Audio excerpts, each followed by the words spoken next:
Hey, what's going on, folks? Welcome to another episode of the Rich Buddy Live Show, where we talk about luxury watches, luxury wristwatches. You know, those things that nobody in the world can afford anymore. And yeah,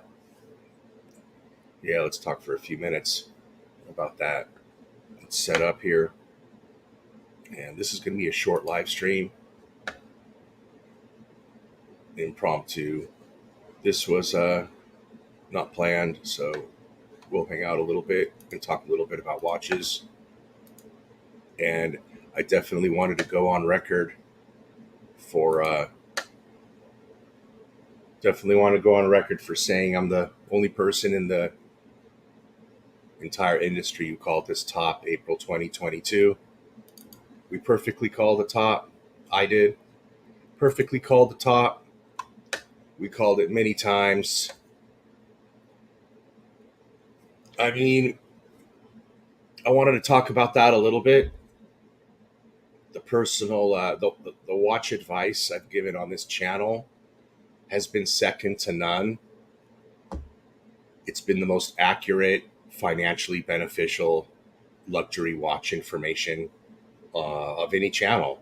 There isn't one channel that would have given you better financial advice regarding watches like I have for the last 4 years. Other people, like specifically people that I associated with and watched on the daily and even took their advice in the beginning, like Archie Luxury, that guy actually turned out to give the worst watch advice of anybody in the entire market. So as a matter of fact, those are the two extremes, to be honest, if you want to talk about it, which I kind of do. So the two extremes are literally Archie Luxury and myself, where he told you to sell all your Rolex 4 years ago, every single piece, just like he did. Man, for somebody to have that much experience in watches and all of that stuff to give that kind of rotten advice, all I can say is nobody followed it. That I can tell you. Nobody took his advice. There's a few people who did, but I can tell you who those people are specifically. Literally, those are going to be the people who had very few watches, who were on the fence with money. So if you were watching him and you had 2 or 3 or 4 watches, maybe 5 at the most, and you're kind of a broke fucker, then maybe you listened to him and you needed some money to pay some bills, and you topped out your Rolex 4 years ago, and now you're crying, right? So I mean, that's no shit, man. That's basically it. That's basically it. We definitely have seen a peak April 2020. Man, I mean, I literally called it to the exact fucking day. Literally called it to the exact fucking day. You know? Um, and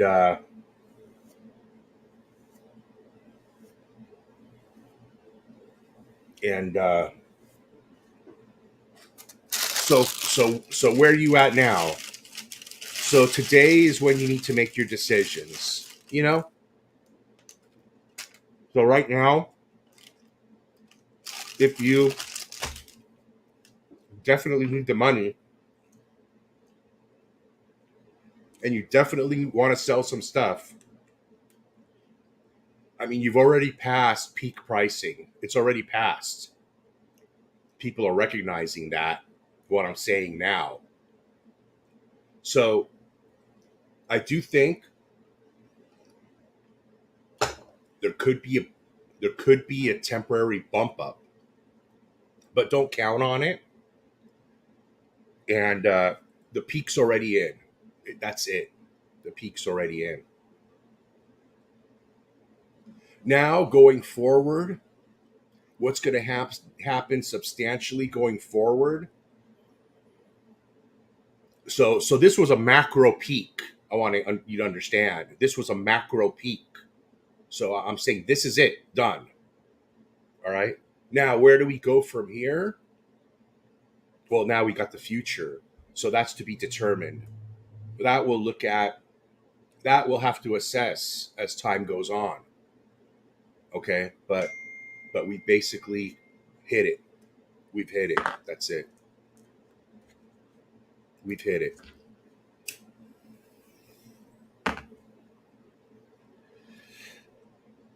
Now I'm basically going to be looking at,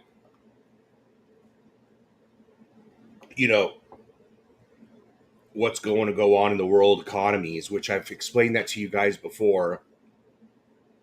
The way I'm looking at it, there's a couple of schools of thought. There's a couple of different economic schools of thought, but I'm cautiously optimistic in the sense that I believe we're going to go through another roaring 20s. We're in the year, which is kind of interesting. We're in the year 2022. I'm predicting that we're going to go through an economic boom, and I'm calling it. I'm coining the phrase. Here I am again, the only person in the fucking world coming up with this. We're going to go through a roaring 20s. So when you hear that, no rich buddy coined that phrase. Whoever the fuck says they made it up, but that's me. That's me. In the last couple of live streams, I said that already. We're going to go through a roaring 20s thanks to Russia. Thanks to Russia. Thank you, Russia. We're going to go through a roaring 20s. Now, give that some time to come to fruition. They just loaded their magazines and their artillery shells. So it ain't like, we're going to be producing, guitar tubes tomorrow. Those are still made in Russia, and production just stopped on them, right? So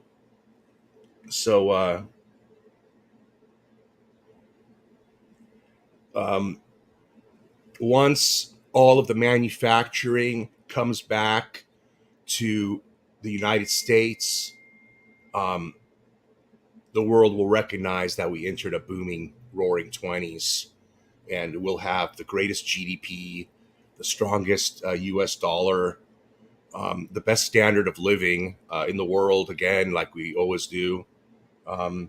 There's a chance the watches will go up at that time. So that's the next macroeconomic factor that I'm looking at, is the whole situation with Russia and the outcome of that, and what I predict will happen with that. So if there's a chance we grow into a booming, roaring economy. So you've got the inflation, but it makes no difference if we grow into it, right? And then the watches can keep going up. So that is the next unknown right there. You know what I mean? That's the next unknown.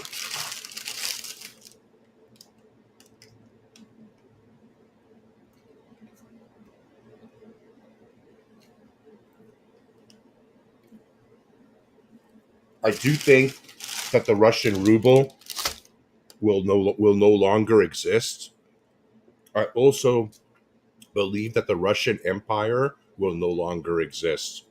So there will be no more Russia. There will be no more USSR. Actually, I don't think there is a Russia. It's USSR. They changed from Russia to USSR 15, 20 years ago. And they went from a democratic socialist state or whatever they were, and they reverted to a full communist state dictatorship.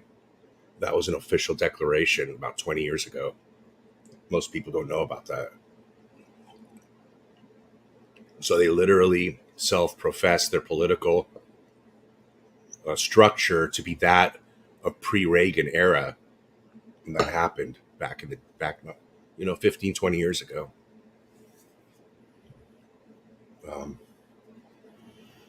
So as far as looking at the watches and the live streams, this is the most I can pretty much do, is click on the first screen here, and we can take a look at these. but I can't really use a mouse because my hands are messed up. So I haven't been live streaming because I can't really use a keyboard and a mouse because my hands hurt. So so we won't click any further than what you see on the screen, and that way I can just scroll up and down on these and hover over them. But yeah, I won't be live streaming that much anymore.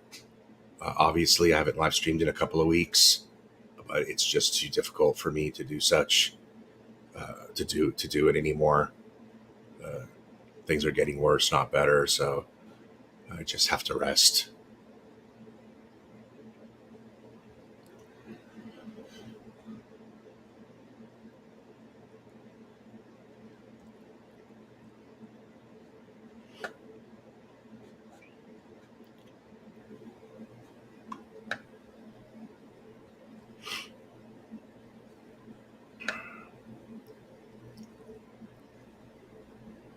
I mean, if we scroll through, none of these watches really piqued my interest. Fourier, 41,000.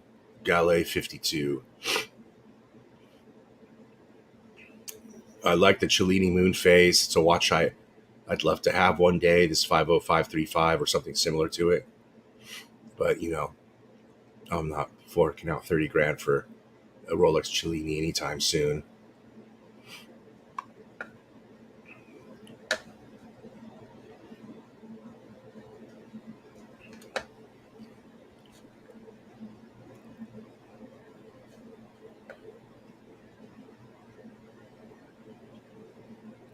Trying to see if there's anything familiar here. So the Daytonas have come down a little bit. I mean, 10%. I mean, so for some reason, market price on that's come down about 10%.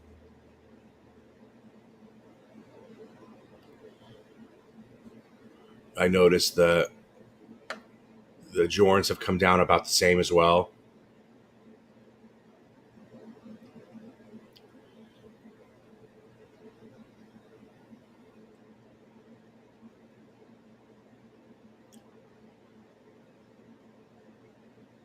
The Royal Oak's holding.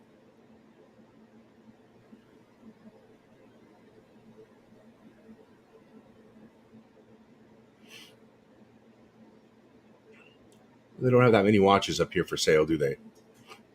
Let's see what's incoming. If they have any on the incoming side. They got a few incoming. Let's check those out. Mm.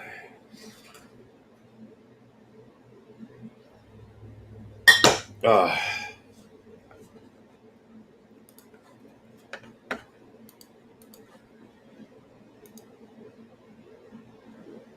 Mm.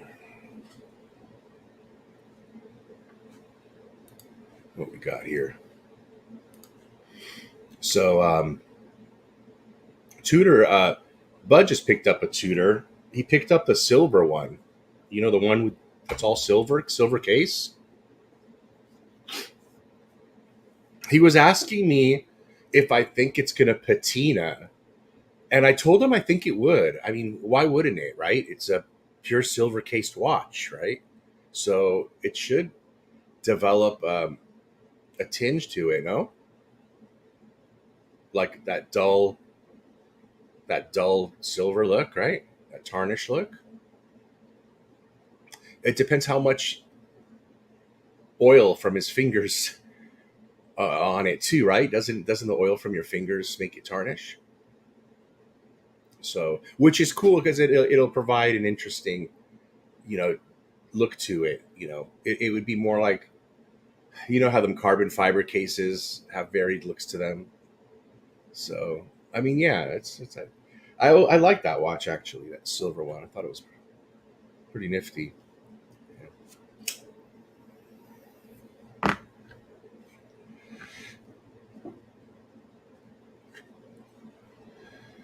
This one's nice right here. This one's nice right here, right?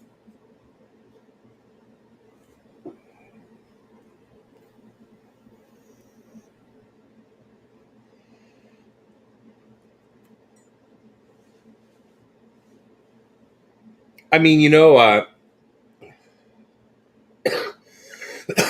it's kind of crazy to reflect back when Clyde and I were on Archie Luxury's show all the time, or more often, and he's telling everybody to sell their Rolex. Man, I mean, when you look back on that, it was obviously bad advice. At the time, it should have been recognized as bad advice, which I think it was because I didn't sell anything. And I think a lot of people told him he's crazy for selling any of them. Um, but it's like, Rolex went up $5 and you want to sell it so you can buy a cheeseburger. Literally. And then you're boasting about getting a free cheeseburger the next day. You know, that's literally the scale of what happened. When I put it that way, it's ridiculously funny actually, because that is the literal scale of when he sold his watches. He benefited by the amount of a fucking cheeseburger on each watch. It's kind of funny.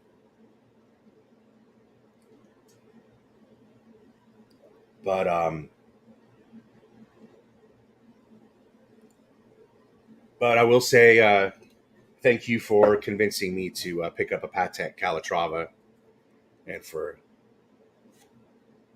helping me fall in love with a Calatrava for $14,000, which is now doubled in price and discontinued. Thank you.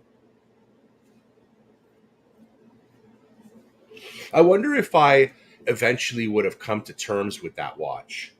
Meaning if I never came across the Arch, would I have bought that watch on my own, the 5196 Patek? Or was that purely influenced by him solely,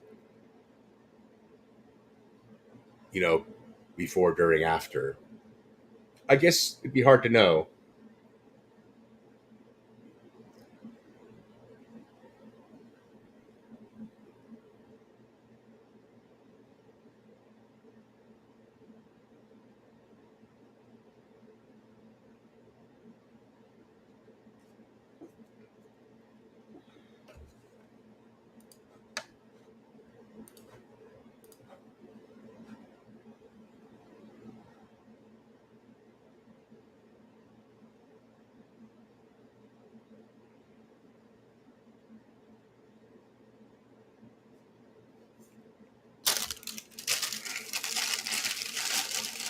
What's up, geezer? What's up, fella? What's up, fella?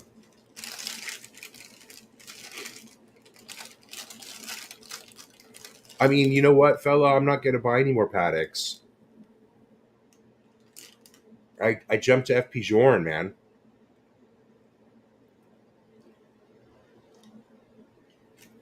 I mean, I love the 5320. There's nothing wrong with it. It seems like they want another 10, 15 grand for it in that second market.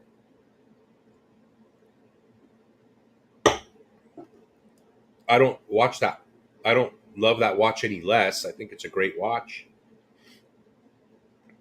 But I took that one off the table because I bought the Havana, and I just changed, my progression of my collection.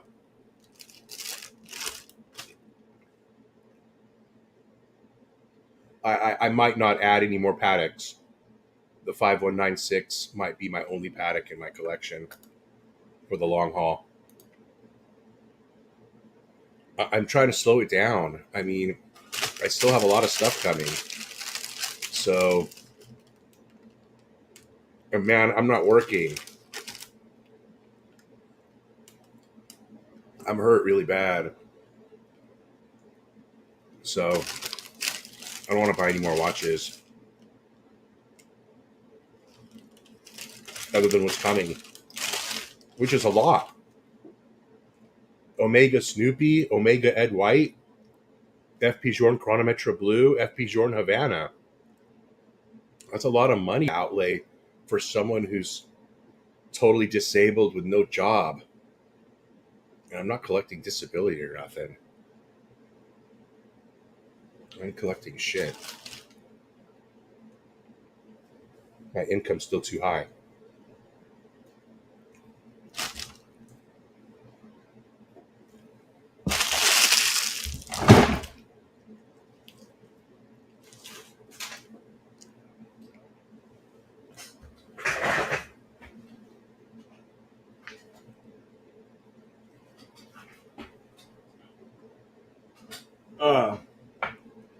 So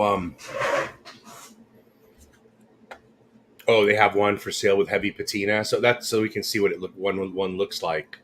I'll have to remember to let Bud know, or if he watches this, he might want to go check that out on Watchbox and see what one looks like when it has heavy patina on it. That'd be interesting.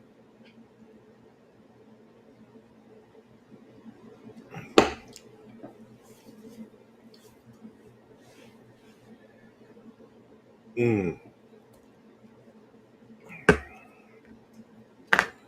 Well, so when I talked with Bud and when I talked with my buddy Bud and my buddy Barry a couple of days ago, we talked about um,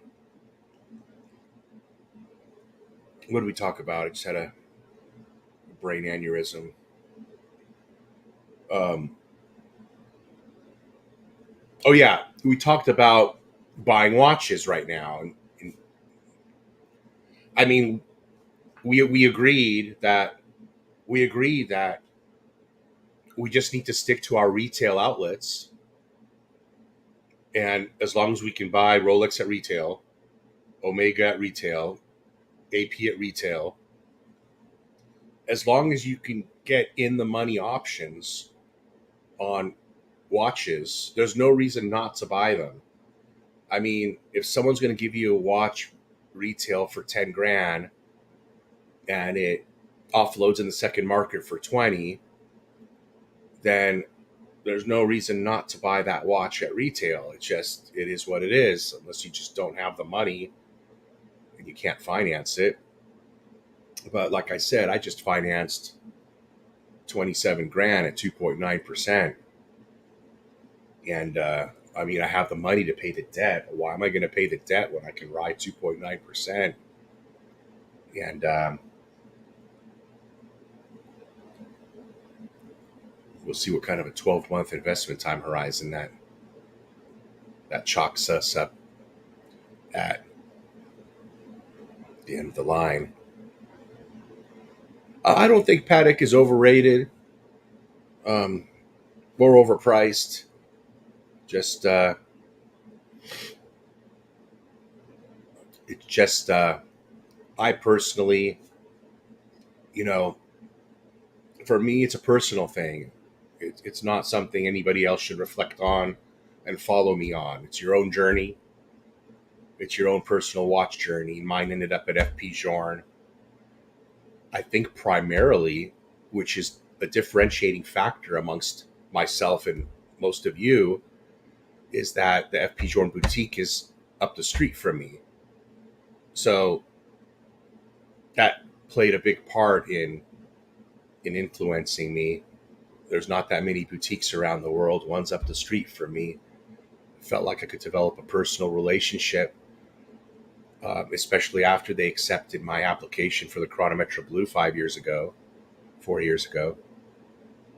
2018, that's when I put my application in. I found it the other day. So 2018 is the year I put in my application for the Blue. And they told me 5-6 years. No, they told me 8 years from that date. So 8 years, that would be 2026. And I get my Chronometra Blue. Time's flying, man. That's 4 years now. 4 years past. 4 years to go. I'm at the halfway mark. That's crazy. I gotta wait 8 years for a watch. That's my true grail, though. It has to be. It's an application piece. Waiting 8 years for it. It's got to be my grail. That's for sure my grail. The Chronometra Blue, just because of the nature of of how I'm acquiring it. Really, you know.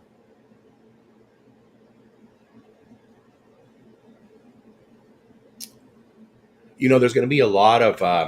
I'm not saying for you or me because we don't know how to do this shit, but the investment opportunity in Ukraine is going to be huge one day because they're basically. I predict that they're going to give Russia. They're going to give a lot of the Russian stuff to Ukraine just to help Ukraine and to get back at Russia, throw it in their face. So, like some of the major natural gas, nuclear, I have a feeling that things are going to be rebuilt, but they're going to be rebuilt to state of the art investment with outside investment money. And, and there's going to be big money, I think, going into Ukraine. It's going to end up being a NATO hub right on the back door of Russia as a big fuck you. That's what I predict. And they're going to probably make it a fortress, a stronghold. Let's see what happens. I mean, all they got to do is make it a NATO country and bring it into the EU. And that's it. No fly zone. So they're going to wait until after the war to implement that. But then at some point, I think we're going to see what I'm saying. But don't hold your breath because this this outbreak in Ukraine is going to last 20 years. Now, that's not to say the economic boom is going to wait that long. There's two separate things, but one was instigated by the other. But yeah, I do have a feeling that that war in Russia isn't going to be something that's going to last a couple of months. I think this is a 20, 30-year endeavor. It's just kind of my sense. That's just from what I understand of war. Nothing lasts less than 20 years. Not on a scale of this magnitude. So we'll see. I mean, it's interesting how that affects all of us financially, right? Economically, as simple as our watch box and whether our watches will go up and down $100,000 or not in overall value, right? It's interesting how all these things will affect us.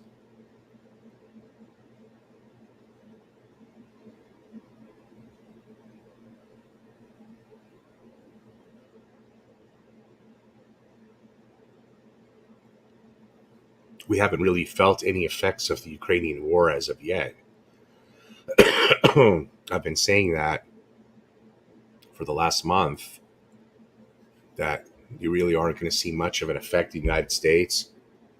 For instance, remember when I was telling you that what's going on in Ukraine has zero correlation with gas prices in the United States? And I was right about that. It had zero correlation. The gas prices are exactly where they were before the troops were even known to be stacking up on the border ever. So nothing's gone up. The price of stuff didn't go up.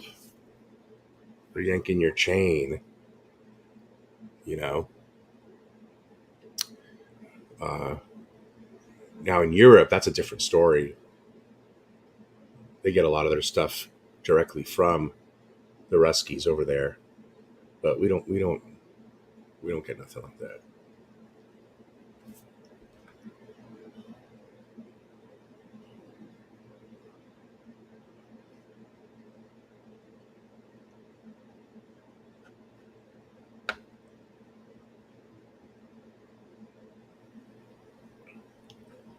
So they don't have that much coming in.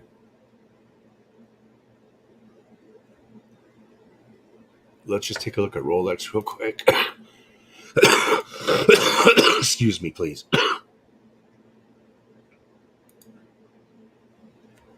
On top of my existing problems, I was fighting bronchitis too. I had bronchitis too. So I see about a 10% off the top. They're letting it. It looks like a 10% cool off on pricing.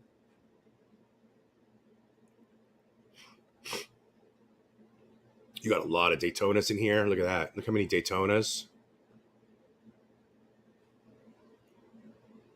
You know, I'm not too concerned with the price of a Daytona. Sorry about that.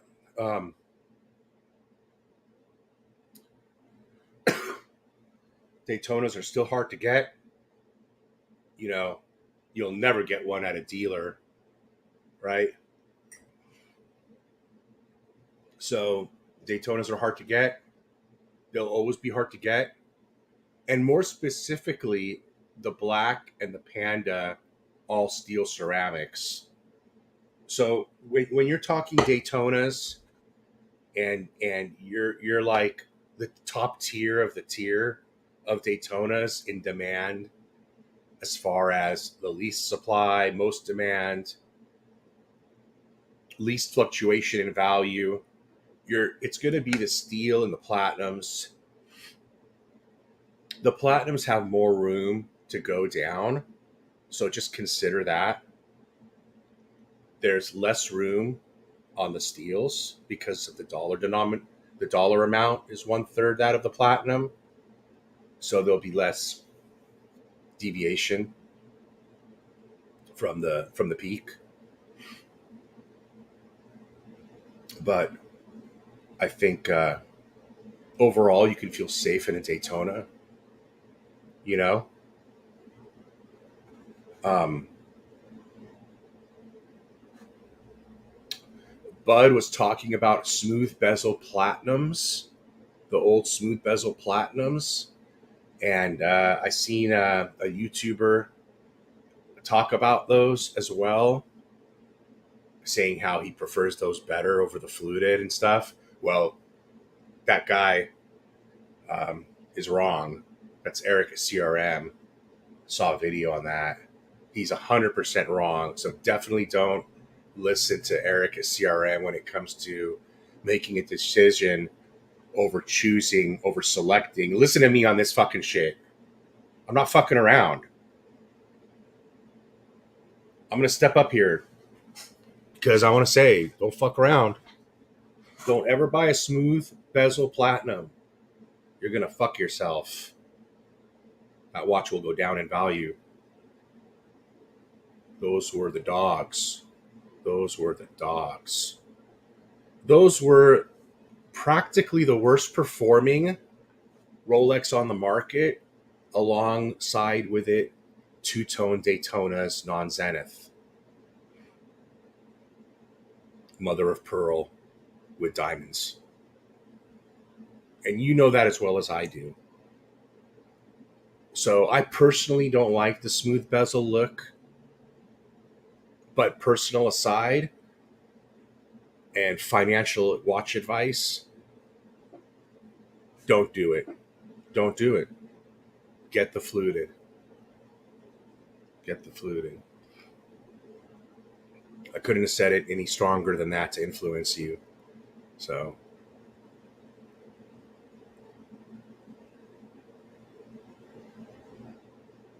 what else?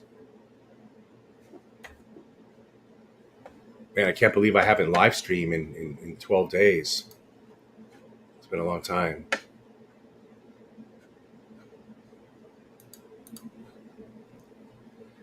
Let's see here.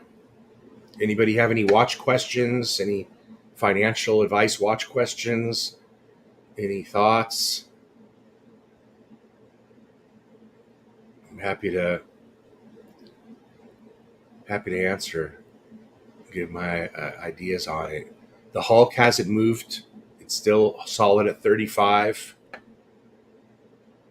But I'm telling you, there definitely is a class separation. I'm not going to deny that. But hasn't there always been? It's not something new, is it? That that there's a separation of classes. I mean, come on, dude. They've talked about this. Whenever there's a discrepancy in economies, they always say the same stuff. But but there's no denying that a lot of people with money to spend on watches made a considerable amount of money over the last few years, whether it be in the labor market or in the investment market, or both, probably both. Whereas the typical middle class chap, didn't have a couple of $100,000 to invest for several years to double up, and maybe his income isn't as strong as the other chap. So I'm not going to deny that there's a discrepancy in socioeconomic classes here, to where there's a huge dollar there's a huge market cap associated with the luxury watches, because there's a huge market cap associated with these luxury watches now, much more than it was before. um,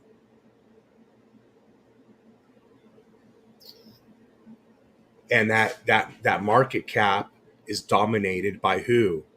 By the chaps that I'm talking about, the ones with all the money, who made money, and yeah, and they got the watches now. So what's going to happen? It's you know oh, I can tell you a little bit. I mean, we got the little guy's priced out, that's for sure. The little guy is priced out. I mean, even if he can afford a Rolex at the price that it is right now, it just doesn't make sense for him to buy it, especially when he's somebody who typically can't afford a Rolex, and now he's got to spring double for it in a time when he may not be privy to spending money because of the you know world conditions.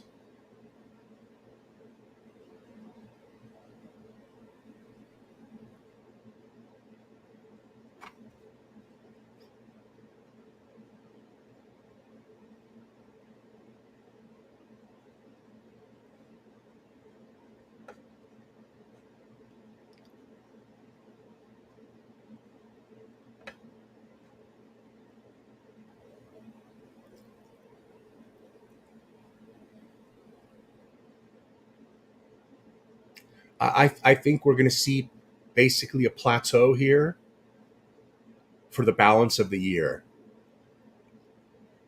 That's my interim prediction right now, is that we're going to see this plateau for the balance of the year.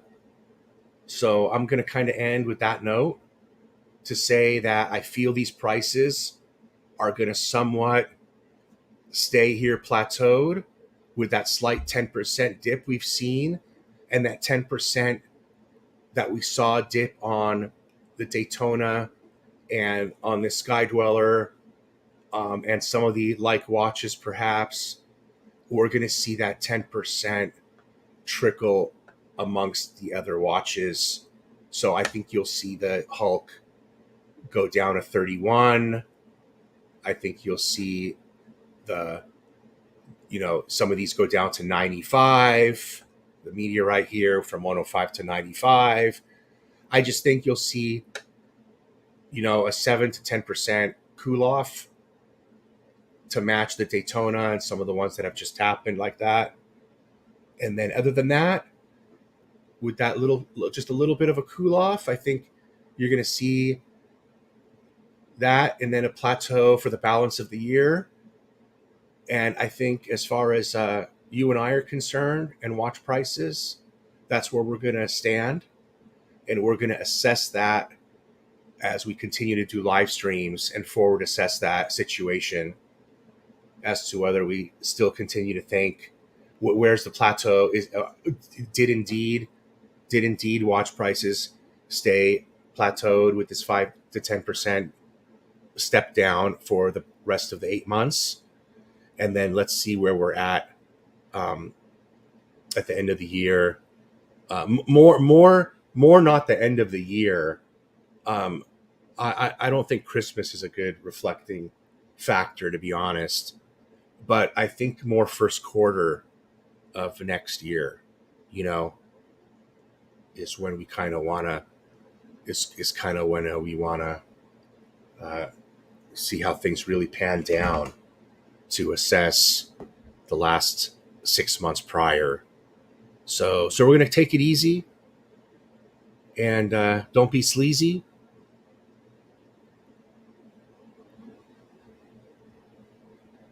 And thank you for watching. Give me a thumbs up, and we'll try to do another one of these again real soon.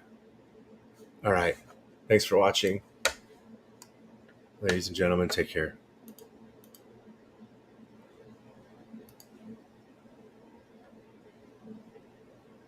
God bless you all.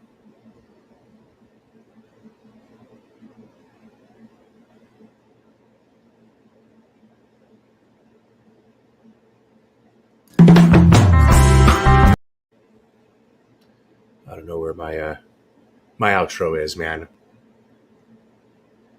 Don't I have an outro? I think I have an outro, don't I? Is this it? Oh yeah, that